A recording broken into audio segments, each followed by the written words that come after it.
So when your phone vibrates in your pocket, it's a rare earth magnet making that happen. Critical minerals are in almost every electronic item we use, and so you can understand why these elements have become a bargaining chip in the US-China trade war.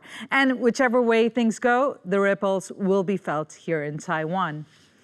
To explore these dynamics and the impact on Taiwan, we are joined by Ernest Scheyder, Reuters senior correspondent and author of The War Below: Lithium, Copper, and the Global Battle to Power Our Lives.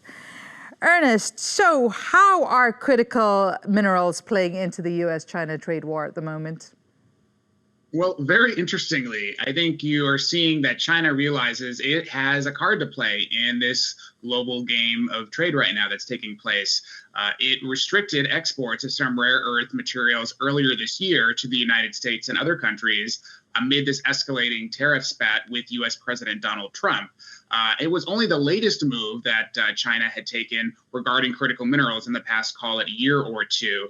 It had last year limited exports of antimony, graphite, as well as germanium and gallium, and at one point limited exports entirely of some of those. And those were considered relatively minor metals. I'm not going to sort of diminish their importance, but they weren't as important as rare earths or lithium. So this move in the past few months by China to limit rare earth exports is definitely seen as an escalation. As you mentioned, rare earth and rare earth magnets are used widely across our global economy. Things as simple as cell phones all the way up to fighter jets and other weapons that the U.S. Pentagon relies upon. And so there's huge importance there. And so there is a bit of a detente right now between Washington and Beijing over allowing some of those exports, but it definitely raised alarm bells inside the United States and the need to increase more domestic production of those within the country's own borders. I want to talk about what position the U.S. is in now with regard to critical minerals and what that means for diplomacy and to what that means for Taiwan too. But before we get to that, it's curious because after World War II, the U.S. actually invested heavily in its critical mineral production and mining. What happened? How did they lose that lead? Yeah, that's a very good point. I mean, the United States basically helped invent the modern rare earths industry through its Manhattan Project. And in the years after World War II, it controlled the world's largest rare earths mine that helped basically commercialize the color TV and many other consumer products across the globe. But let's just take rare earths, one of the many critical minerals. Rare earths production and processing can be very environmentally laborious. And so this mine, Mountain Pass in California, went through a series of owners that basically struggled with the higher environmental costs, some of which got in trouble for the ways that they were basically not taking care of some of the environmental waste that was produced by the process. And so you saw a string of owners go bankrupt. Meanwhile, production processes and standards in other parts of the world are different. And so you started to see rare earths grow there and other parts of the world. And so it just wasn't an industry that got the full attention as well from education and university systems out there. Meanwhile, it got a lot of attention in China, especially from the government, really focusing on trying to encourage students to grow into this area there.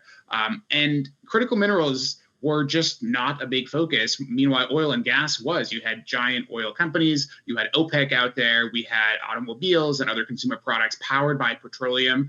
And so I think really it just was not an area that people wanted to focus on in the United States, which, as you point out, Divya, is really ironic because the United States helped invent many of these industries. I mean, it was a scientist at ExxonMobil in the United States that invented the lithium-ion battery, which is mind-boggling for many reasons when you think about it. And so this giant demand for lithium was sparked by an oil company headquartered in the United States. And all that know-how was sort of slowly let to go to other parts of the world. That know-how is now slowly coming back to the United States and other Western countries. But I think that slow pace further underscores just sort of the wide gulf among many countries in the world when it comes to critical minerals. It's clear, though, that no country is going to be able to ramp up production or processing to the level of China anytime soon. So what does that mean for Taiwan, which relies heavily on these minerals for its entire economy, pretty much being this tech powerhouse, especially given that now we're seeing the U.S. and China in this standoff, so to speak? What I would say is that just because a country might not have large critical minerals deposits within its own borders does not necessarily mean that it does not have the potential to play a role in this global critical minerals growth. And so we are seeing many we are seeing many countries that are building more processing capacity. Saudi Arabia is a great example. Obviously has a very large reserve of oil and other petroleum products, but is realizing that it can also become a hub for lithium processing and other critical minerals processing. MP Materials, which is a US-based company, has signed a MP Materials, which is the US-based rare earths company that was supported by US President Trump in recent weeks, has a memorandum of understanding to help support rare earths processing in Saudi Arabia. And so it's countries out there that are realizing it's that centerpiece of that supply chain, not the beginning mining, not the end manufacturing, but that middle piece around processing that's so important. And I think more countries that realize that it's the processing where the focus is or needs to be. I think that's what I'm curious about, to see where that growth area goes globally. Right, and so in the same vein then for Taiwan, do you think that's one of the conversations that should be happening in Taiwan right now, given that it does have a limited domestic supply of rare earths? Do you think, given its reliance on critical minerals, that there should be a conversation happening right now about this? Well, I mean, I think these conversations should be happening in capitals all across the globe. I think it's extremely important for governments to realize that their economies depend on critical minerals, and that they need to be discussing where and how and why they get these critical building blocks, whether that's having more stockpiles or more processing or more relationships with allied producers out there, or increasing the diversity of their supply. I think supply chains can be a sort of a wonky, sleepy topic, but it was 5 years ago during the pandemic, for instance, that many people realized masks were not made, in many countries across the world, but we all needed them during the pandemic. So you just take that example of that humble mask, and then you extrapolate it across the energy transition, and you really encourage people to think through, okay, where we actually get this stuff matters. So should we have more processing here at home? And I think those are conversations and questions that we all have to be grappling with, regardless of where in the world we are. To that point, it's same with the semiconductors. Not many people are talking about the semiconductor supply chain until they had to talk about the semiconductor supply chain during the pandemic. But coming back to Taiwan again, it is heavily reliant on China for a lot of its critical minerals, and I want you to set a picture of what's at stake here for Taiwan if they don't understand or they don't take action in securing some kind of their own supply line that will not be so vulnerable to geopolitics. Well, I mean, let's just take the example of the United States with the trade conflict going on right now. The United States realizes that it cannot be reliant on any one country or even group of countries for these critical minerals. And I think capitals across the world are beginning to realize that. And so I think it's extremely important for government officials to be thinking through diversity of supply chain. Just because you're reliant to be reliant on one group or one party for an essential part of your economy, it's just not going to work anymore. And I think that reality is becoming clear. In the war below, I explore how many people don't want to have these conversations, or just assume that the products they rely on every single day will be there when they show up to a shelf. But when we look at history, we see that there have been many examples in the past 10 or 20 years where some of these critical minerals exports have been blocked for a short period of time or even longer. In 2010, Japan and China got into a trade spat, and China decided to block exports of rare earths to Japan. Now, that caused huge alarm bells to go off inside Tokyo, and the Japanese government responded by investing in an Australian rare earths facility, and that supplies some of those countries' needs today. But that was 2010. That was 15 years ago. So we have had a good chunk of time there. And so I think, some of the examples that I cite in the book, are important conversations for us to really, really chew on and to think about, and to say that the more we think about these complex areas, maybe we should be having more processing closer to where we live in order to encourage more domestic manufacturing and not to be completely reliant on imports. But that starts with a conversation. And right now, Divya, many people in many countries across the world are not having those conversations with their elected officials. And given, Taiwan's very existence economically relying on semiconductors and the tech industry, what other countries can it look to? Is Australia an option in the near future to get a large amount of supply or processed critical minerals from, or is nowhere close to China yet? Well, I mean, Australia is one of the world's largest mining jurisdictions for one simple reason. It's got a lot of stuff in the ground, including lithium, iron ore, copper, and other critical minerals. And so, yes, I mean, Australia is a huge supplier to many countries throughout Asia. It has not been as big in processing historically, but it is rapidly trying to increase its processing facilities there. For instance, right now, Australia, world's largest lithium producer, but much of the lithium that Australia takes out of the ground gets shipped to China for processing. Canberra is trying to change that slowly, but that will take time. You know, many of these facilities don't just pop up overnight.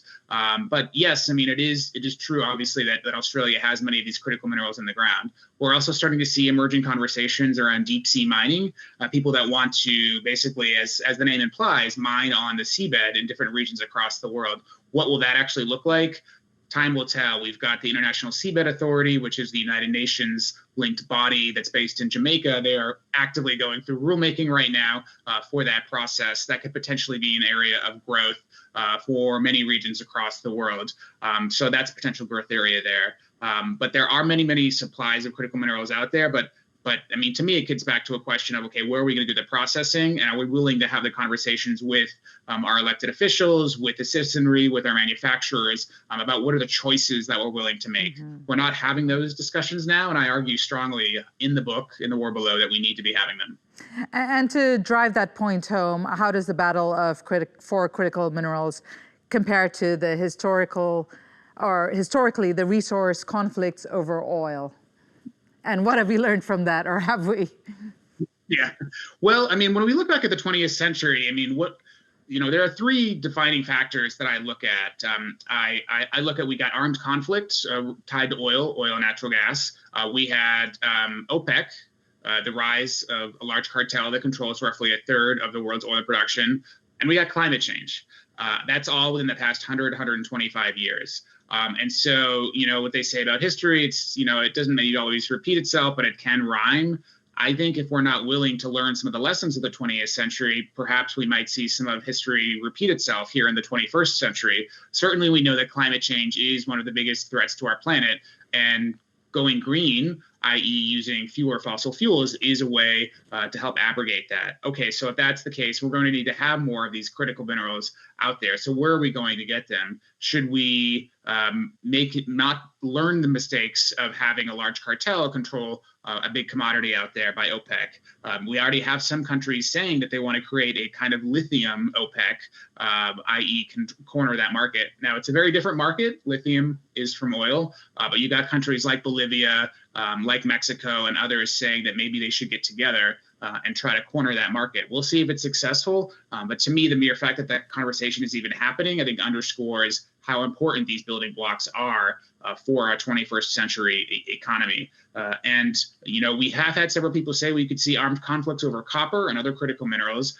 Do we want to have wars over critical minerals? I don't think anybody does. So I think it behooves us to be conversing about where we want to have these building blocks. And I think just to see right now in the trade conflicts that are happening between various capitals across the world, people are realizing how important these are and how important these trade flows are. So I think that is an extremely vital aspect of where we're going as a global economy. And as countries start contemplating having their own critical mineral mines or even processing centers, what do they need to think of, particularly with regards, and something you focused on quite a bit throughout your book, on the environmental impact and the trade-off that happens to have this industry?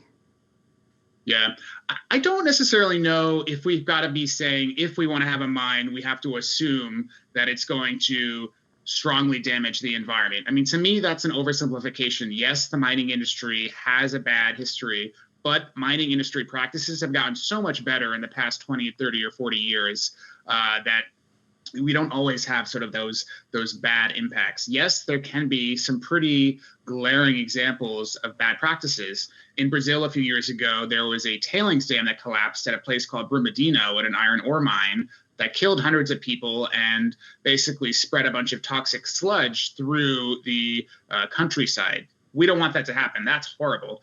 But that doesn't happen as often as it did 100 years ago. And so many of these sort of bad examples aren't necessarily repeating themselves. That being said, when you have a large tailings dam collapse and kill hundreds of people, that turns people off when it comes to the mining industry. And so the mining industry understands that it has to increase its safety standards. It has to get better at monitoring these facilities. It has to get better at basically encouraging people to study these areas so that they've got the types of engineers on staff that actually want to go into these areas. So there's a tall task here. So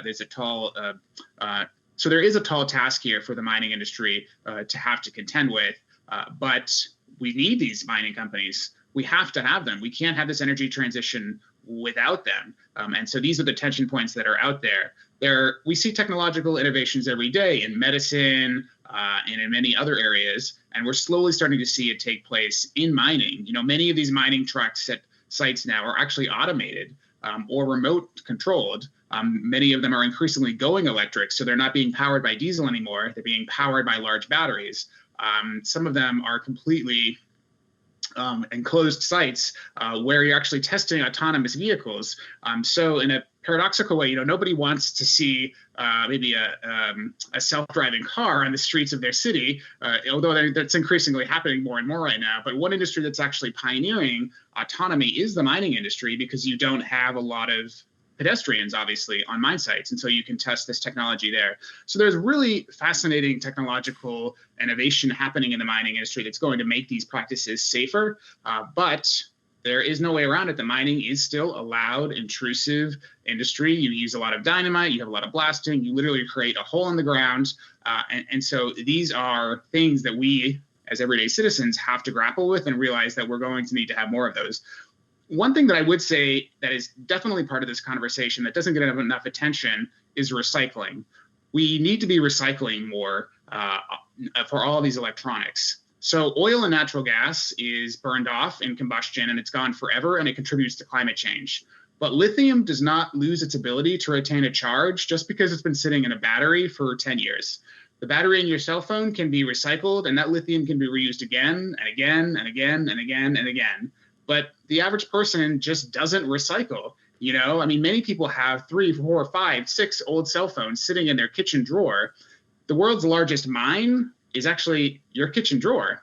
And that sounds funny and cute, but it's sort of true, because we're not reusing many of these devices out there again and again and again because we're not allowing them to be recycled. So we really need to encourage the average person to say that, hey, like, you've got a role in powering this energy transition. You've got a role in our fight against climate change just by turning in that old electronic device that's been sitting and collecting dust in your apartment for a very long time.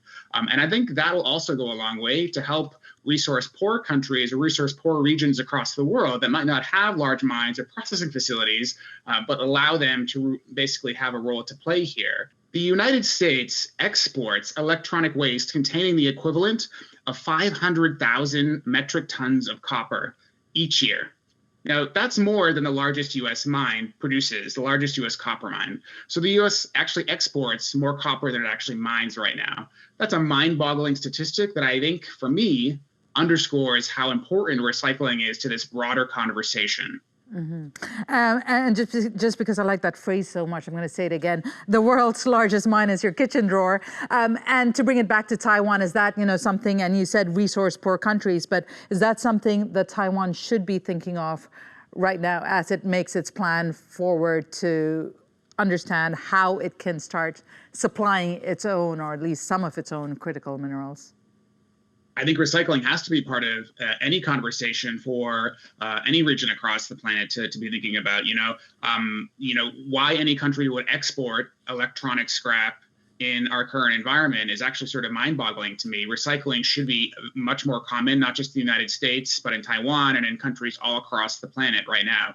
I mean, you're literally exporting a product that you can actually recycle within your own borders to make new electronics. And so for me, the recycling industry does not get as enough attention as it does. But Divya, people don't want a mine in their backyard. They don't want a giant recycling plant either. And so there again, it gets back to the idea for me of choice and what are the choices we're willing to make if we want this energy transition. Recycling and where to put recycling plants are a huge part of those discussion points.